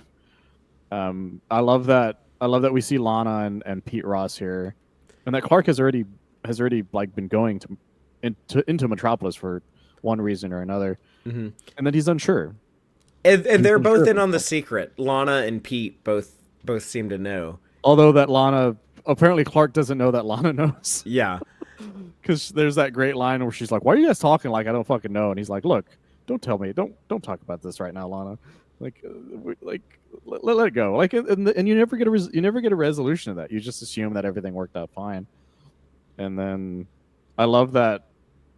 I love the line where Clark sees Cal from the future and everybody else, and they're like, "Yeah, we're all future Supermen." And he's like, "Oh, so that means I have kids with Lana?" He's like, yeah, it's weird that the way the future works. Like he just avoids Yeah. the question entirely. I forgot that the future Cal calls himself Calvin Elder, which is another take on Kal-El, which is also really fun. And I like that Crypto's there, and Crypto doesn't know what to do with him because he still smells like a Clark Kent, but just not exactly right. And so he's like confused by it. It's kind of like the way my dog is when he met my brother. Because my brother looks a interesting. lot like me, and my dog's like, I think you look like my guy, but you're not him. So he's like wary of him because I didn't realize that was possible until that happened, where my dog like it changed this scene for me greatly because I'm like, oh, dogs actually can do that. Hmm. It's just really rare for somebody to look a lot like you and not be you. And I like that they're trying to keep him from fighting this thing because they know what happens from it, and I thought that was really heartbreaking.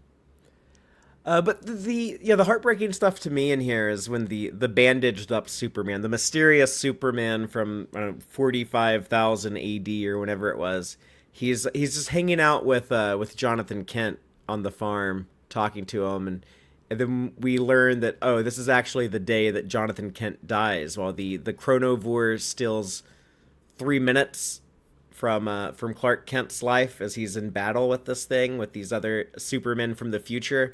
And the reason why you had like the mysterious Superman wrapped up in bandages is this actual Superman in the future. I guess within like the modern day of like the comic, like would this be like between issues 5 and 7? You know, like this is like after the Luthor prison stuff. It would have to be, and what I think is interesting is that because everybody else that fights the Chronovore, what I thought was interesting is the fact that Cal's like he doesn't say it in the way that makes it seem like you lose like your life the way these other things do. Like I love the fact that like what it does is that it turns them into what they would become later on. So like these cows that die, they die, but there's some cows that turn into hamburger meat, and there's Right, like a they're pig like that turns fast into like forward, yeah. a sausage link, and so you think that's what you think that's what they mean, but it's like no, it's just that you spend 3 minutes fighting this thing that you don't even realize that your dad dies during that happening. Yeah, by the time that they defeat it, he's like his dad has suffered a fatal heart attack and he's racing back like so he's flying like so hard that his hair is like on fire from the friction.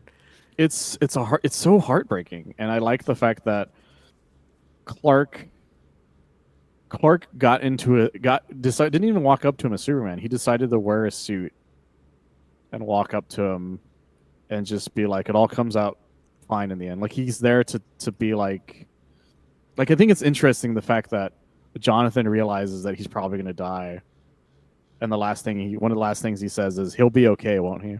Like his thoughts are just always on his son. Yeah, and then And it's, knowing that under these bandages there's like another Superman he's probably, crying right now, like struggling to hold it together because he's like I finally get to go have another conversation with my dad, but it's still going to end here. He's like, and there's nothing I can do about it because if anything, like he could. That's the thing that's the most fucked up part, is that he could just be like, by the way, I'm going to take you to the hospital real quick, and Yeah, just like stay there. they make a big deal about like not going into the past and like altering the timeline, but then it's like, fool, why are you even talking to dudes from the future? That's like but again, to be fair, that's been like a Superman thing going all the way back to the early Legion of Superheroes in the 50s. So Yeah, he like alludes to the fact that he's like, you've talked to people from the future before, but he never outright says that you hung out with the Legion of Superheroes. Because again, it was still kind of in the iffy period where they didn't really want to do that anymore. they never really mention any other DC superheroes in this other than Batman. I don't know if anyone else Yeah, has ever mentioned. and you see Batman in the fortress as one of the models Yeah. in the fortress, and because normally it would be like all of his allies, and that's the only ally that shows up in there. Because there's even the giant penny from the Joker, but you see like Brainiac and Bizarro, but you don't see any. Yeah, you don't. No other superheroes ever mentioned. They mention Robin, so it's like the only standard DC superheroes that there's evidence of in this universe are Batman and Robin and Superman. And that I think that's really interesting in that way. And then we get this great monologue, or not monologue. It's a eulogy about how much Paul Kent meant to Clark and teaching him everything. I do like that he says he taught me about life and death, and because he taught him about both, and I think that's really fascinating. And it's heartbreaking. It's because it's just heartbreaking. I don't really know what else to say about that outside of that. But I appreciate that it gives him the push to leave Smallville in this version. And Yeah. Also very 78 Superman the movie. yeah, he goes to find out who he is, and yeah, the reveal that hey, Clark was disguised as that future one, because Clark knows full well who JLo is. So why else would he be that way? And then I like the Grant Morrison patting themselves on the back with DC 1 million Superman showing up as being the leader of the Supermen. And I love that he also shoos away the same, because even the Superman doesn't know everything, because he's like, which of my descendants are you? And he just pretends that he's not. He just goes, I'm not going to answer that by going, ha, by the way, here's this thing. Because he doesn't want to reveal. Because for people who don't know, DC 1 million, because by then the story DC 1 million had already been made before by this point. Yeah. Is the idea that this is Clark. This Clark made the League of Supermen, and he is now just God by this point. Yeah, this is basically what he'll become after how the story ends in issue 12. It's a very striking outfit that he's worn. It took me years to see the S in the outfit, because I didn't really see it at first, but looking at it nowadays, I'm like, oh, I see it now. I now see where the S is in that kind of symbol there.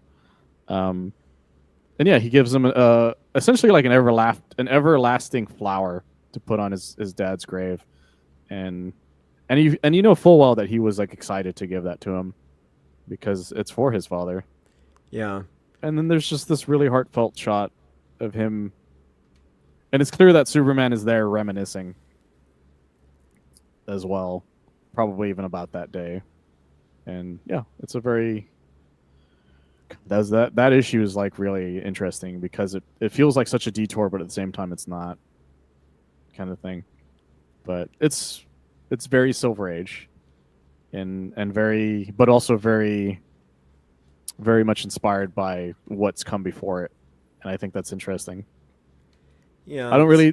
The only thing I could really think that James Gunn got out of that is just how much Paul loves Clark. But everyone knows that Paul loves Clark. but yeah, they cover a lot of ground in these first 6 issues. I guess we get the setup issue that establishes all the characters. We get uh, girlfriend Lois, then we get Superwoman Lois, then we get Jimmy Olsen wacky adventure, then we get Lex Luthor prison interview, and then we get this Jonathan Kent story here, so flashback to Smallville. So I think next up, whenever we talk about issue 7, it's either the asshole Kryptonians or the Bizarros. I think it's the Bizarros because Okay. I think what happens is when he's gone, the asshole Kryptonians have kind of taken over. When he's on Bizarro World. So yeah, next time we'll start off with the Bizarro World stuff. So I'm very looking forward to excited getting 'cause back to that. it's another thing that was cut from the movie. Yeah, uh, like the Jimmy Olsen stuff. So, um, but yeah, this is my first time going back and rereading this since 2015. I was so disappointed with Batman v Superman: The Dawn of Justice that I was like, okay, I need like a really great Superman story right now, and I pulled this off of the shelf and reread it then. But it's definitely worth returning back. I should read this more frequently than like once every 10 years. So Yeah, I'm starting to realize that because every time there's some Superman stories I used to think were not so much overrated them. I'm like, I get why this is popular, but I didn't fully get it. And All Star Superman is another example of like, oh no, I fully get it now, more than I ever did before. And the cover says everything you need to know about Superman, which is that he's a down to earth guy.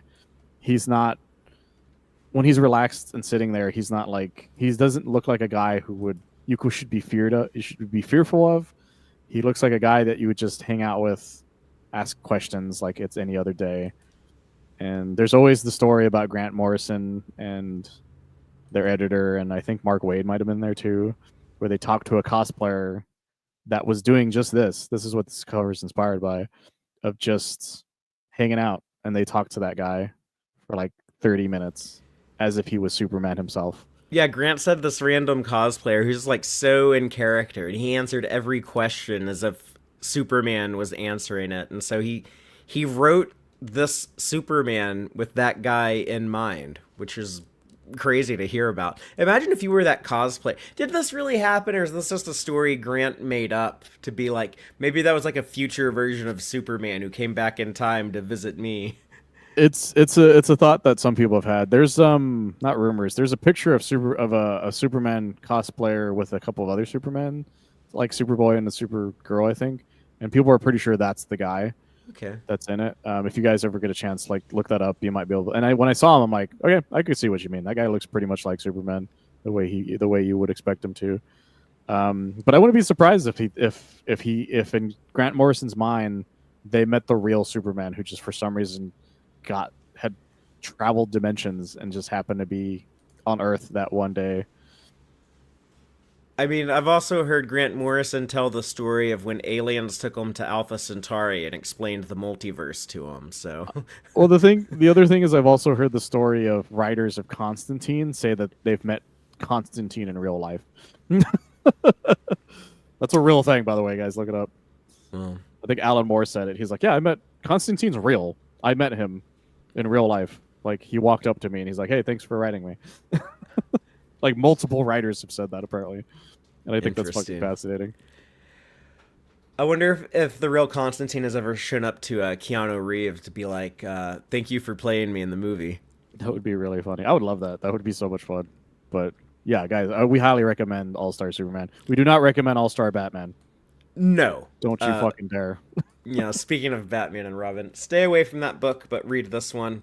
Is it But also a Batman and Robin or just All Star Batman? I think it's just All Star Batman, right? I think it's All-Star Batman and Robin, the Boy Wonder. I think it's like that I think entire. I can't remember. It's terrible. Don't unless you want to laugh, don't read that story. It's supposed to be the prequel to The Dark Knight Returns, but it's garbage. I'm still waiting for Frank Miller and Jim Lee to finish it, even though I know it'll never happen. But Did they never actually finish it? no. I never realized that. But yeah, I didn't finish it. I didn't finish what they had, so that makes sense. and the series was called All-Star Batman and Robin, the Boy Wonder. So Okay. I think they did make an actual All Star Batman, but it was like an anthology series, if I remember correctly. but yeah, not a very elegant title. Um, and yeah, it stopped after 10 issues. I'm amazed it made it to 10 issues.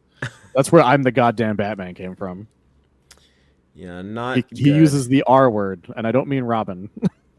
And that and you know, All-Star Super they are set in different continuities, so they're both in their own sandbox, but All-Star Superman doesn't really borrow any other DC superheroes other than a little bit of Batman. But All-Star Batman and Robin, yeah, they have like Green Lantern and Wonder Woman and Black Canary all show up in there, and they're all terrible depictions of those characters. Yeah, he's like, what if Batman was just shagging everyone and then beat up Green Lantern in a room full of yellow? And you're like, what is happening? Yeah. And Superman's an asshole in it too, because I think Superman's banging Wonder Woman in that. It's a terrible, terrible series. But yeah, read it if you really love Jim Lee and want to just submit yourself to a terrible story that'll have Jim Lee art in it, but otherwise avoid at all cost. But don't avoid All-Star Superman, because these first 6 issues are great, and we're gonna have a good time talking about the second half next time.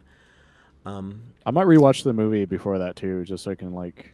I think I will too. I Yeah. haven't seen it in a long time. I have the Blu-ray too, so I don't have to. Even if it's not on YouTube anymore, I can watch it that way. But again, it should be on YouTube still. A bunch of DC stuff is on there, and that's one of them. So Yeah, go ahead and look for that, guys. The Super Sons movie is on there. There's a lot of stuff. There's more DC animated movies on YouTube than there are on Max. Which is like weird. New Frontier is on there, and that movie is great. That's great. Yeah, that was one of the best ones they ever did. One of the first ones they ever did. Yeah, I think so. They're one of the first like adaptation ones, and it's beautifully well made. And it's got Agent Cooper as Superman in that from Twin Peaks. And I think who played it's David Boreanaz was Hal Jordan, and Neil Patrick Harris was Barry Allen. Yeah, there was a lot of great people in that. I don't even remember who Batman was in that. I don't remember either, but I remember I liked him. It was the voice was kind of like it was like a serious Adam West. But What was great about him was what was great about New Frontiers. It gives an explanation for why Batman went from his OG outfit to what he became in the Silver Age. It was a great explanation for it. yeah, but enough about New Frontier. We probably need to bounce. We might talk about that story one of these days. I totally would be on board. I would love to reread New Frontier. So There's a lot of great stuff going on with Superman in that. yeah, it's justifiable. There's enough Superman in there that I think we can justify it. But we can go ahead and sign off now. Curious what other people think about these first 6 issues of All-Star Superman. So let us know, and then come back next time when we discuss the second half of the story. But until then, as always, keep it super.